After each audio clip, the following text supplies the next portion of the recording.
Today's episode is brought to you by Mazars. SoundCartel. Are you ready to court controversy? It's not a bad idea, according to one social media expert who says there are three main ways these days to attract more engagement on social media, including becoming inspiring or controversial. From SoundCartel, I'm Nicole Goodman, and this is Business Essentials Daily.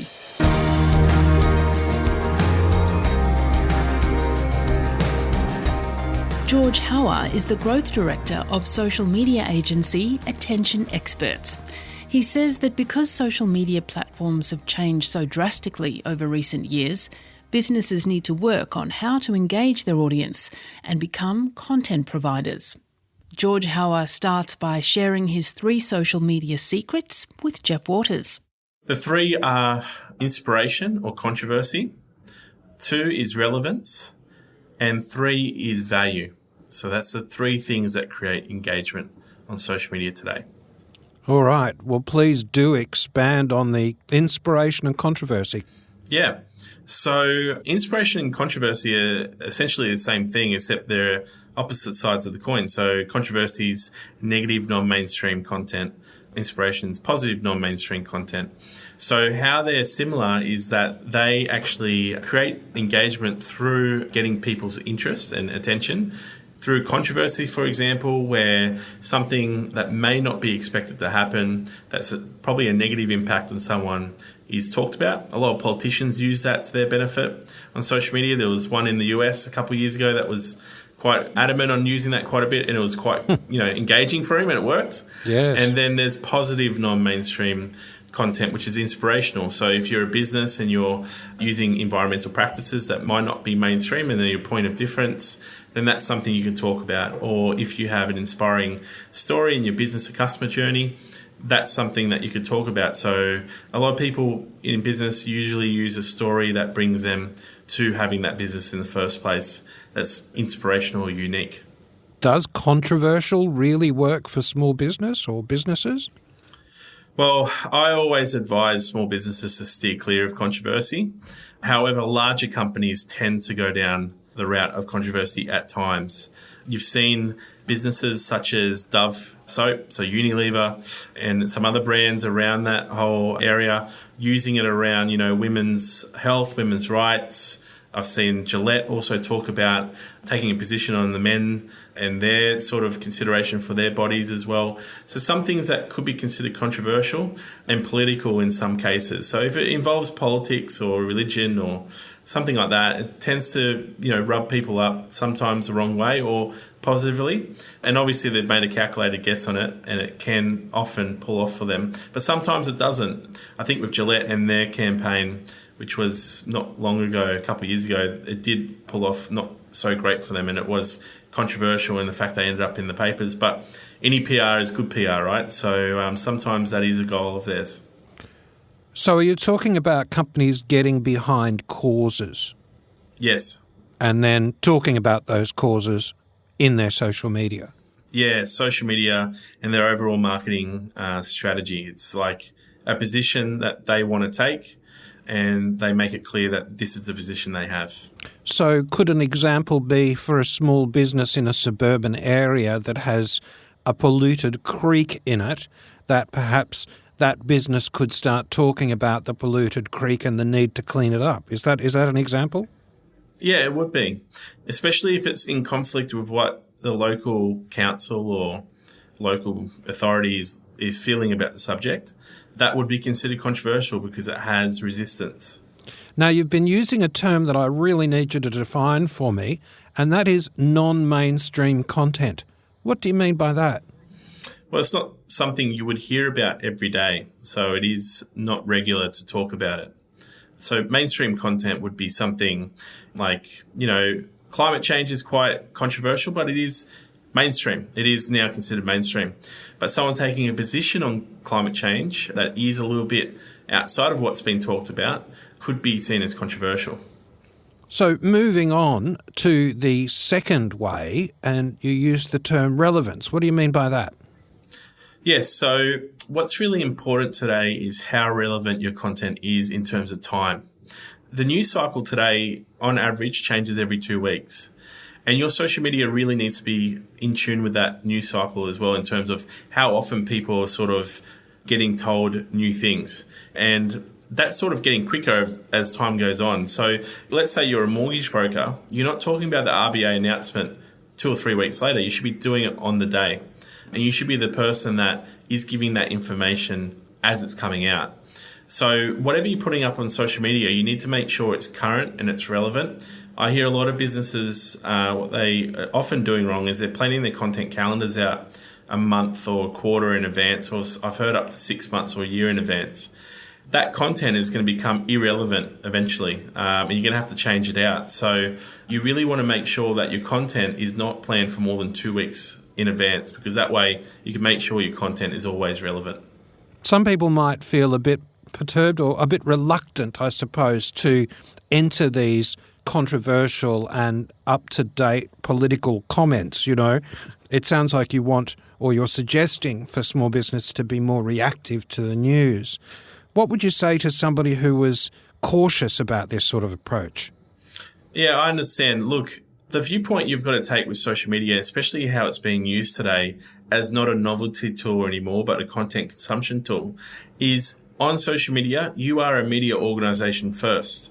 When you're a business portraying yourself, you've got to see yourself as a media organisation. You're actually putting information out there that people need to consume. So you can't always just talk about your product. You can't always just talk about buy this or buy that. You've also got to give away something that is valuable in information to people that perhaps they haven't heard before, or is a unique angle on what they've heard before, for them to actually engage with you. Otherwise, they're not going to be interested. So you've got to really see yourself as a media organisation first, and this is where you need to share a little bit in terms of content. All right, so George, what's number 3? What's the third main way that businesses can attract engagement on social media? Yeah, so it's adding value. So being as valuable as possible. What I normally say to small businesses is there's no such thing as IP anymore, intellectual property. I can find out anything that anyone's doing on Google, but the chances are no one's going to copy you because they can't do it the way you can. So you need to be able to give away everything, all your knowledge, everything that you know about a subject, and give it away online. And that way people can see you as a thought leader in your space, and they're going to be asking you questions about that subject rather than someone else. And that's probably the most important one out of the 3 that we talked about with engagement, is thought leadership and giving away a lot of value. Can you give us some examples?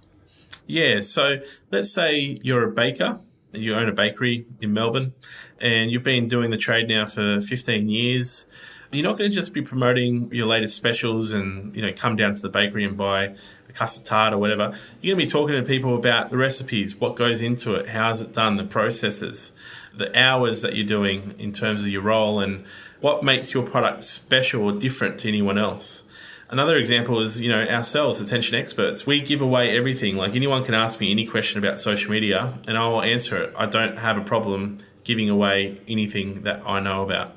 So it's really about being that person that is going to give away as much knowledge as possible. People might fear that this would have an impact on their bottom line, though, giving away information for free. Yeah, that hasn't been my experience, and I can understand that, and it's quite counterintuitive to what I'm saying, but people very unlikely will copy you.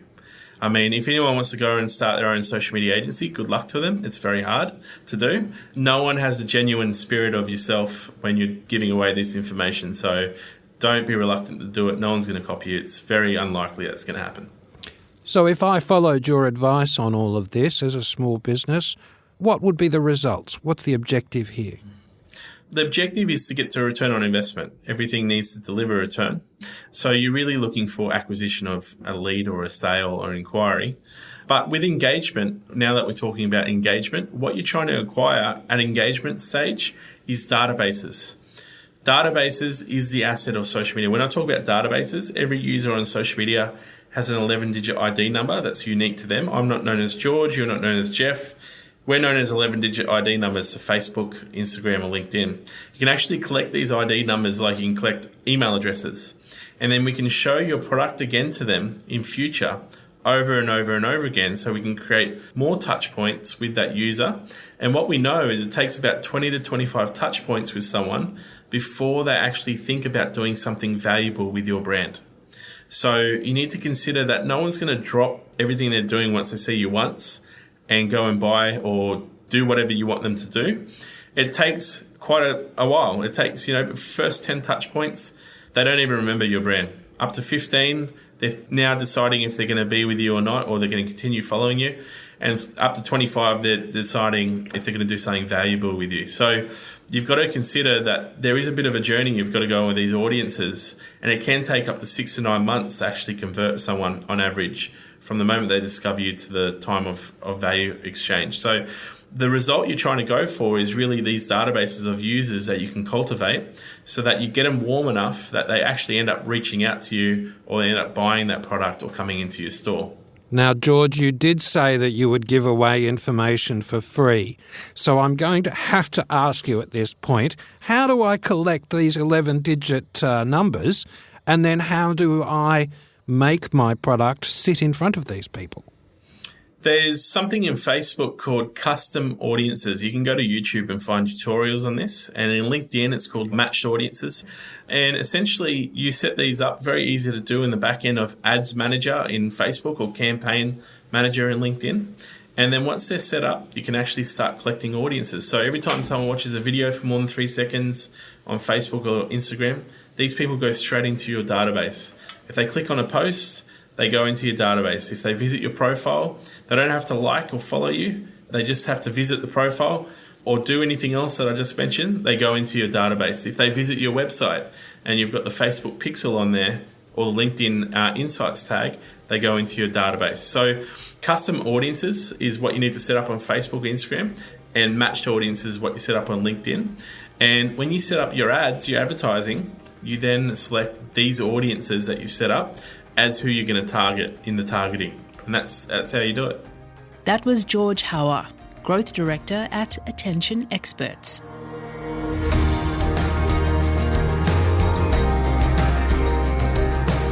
This episode of Business Essentials Daily is produced by the team at SoundCartel. Thanks for listening. I'm Nicole Goodman. We'll bring you more Be Daily tomorrow. Follow at BE Daily Podcast across social media and head to bedaily.com.au for more from the Business Essentials Daily podcast. SoundCartel. This episode was brought to you by Mazars. To find out more, visit mazars.com.au. That's mazars.com.au.